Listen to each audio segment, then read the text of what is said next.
Les chances que François Legault devienne le prochain ministre responsable de la région de l'Abitibi-Témiscamingue semblent de plus en plus probables si on se fie à ce qui est avancé par plusieurs médias nationaux. Chez la population, cette possibilité est reçue de façon mitigée. Bien, moi, je serais bien contente en autant qu'il s'occupe de notre région. Parce que personne ne veut rien savoir de notre région, puis on a beaucoup besoin d'aide. Il n'y a pas d'affaires ici. Il y a assez d'ouvrages de même sans qu'ils viennent ici. Là. Le ministre, s'il n'est pas capable de faire premier ministre, comment tu veux qu'il fasse ministre? Les deux en même temps, là, ça ne marchera pas. On va être encore plus reculé. Bien, je me dis, il y a deux côtés. Je me dis, peut-être ça va être mieux. C'est pas à cause des problèmes de député qui s'est fait sortir, là. Je me dis, c'est peut-être mieux.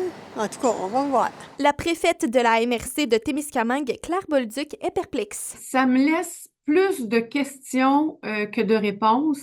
D'abord, avec un agenda aussi chargé que celui d'un premier ministre, quel serait le temps qu'il aurait à accorder à la région de l'Abitibi-Témiscamingue? Quelles seraient les relations qu'il entretiendrait avec les élus locaux?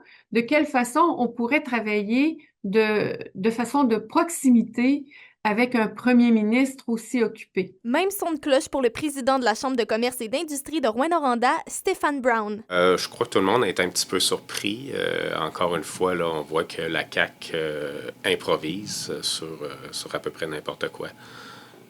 On verra si la rumeur se confirme ou pas. C'est certain que M. Legault, qui est à la tête du gouvernement, je ne sais pas s'il connaît le dossier, on ne sait pas s'il pourrait faire quoi que ce soit là, de plus, mais c'est sûr qu'en étant à la tête du gouvernement, il y a peut-être un petit peu plus de pouvoir.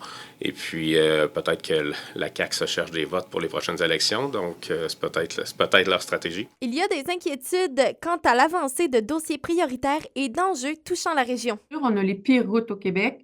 On a des hôpitaux désuets qui ont besoin d'être restaurés, rénovés de façon urgente.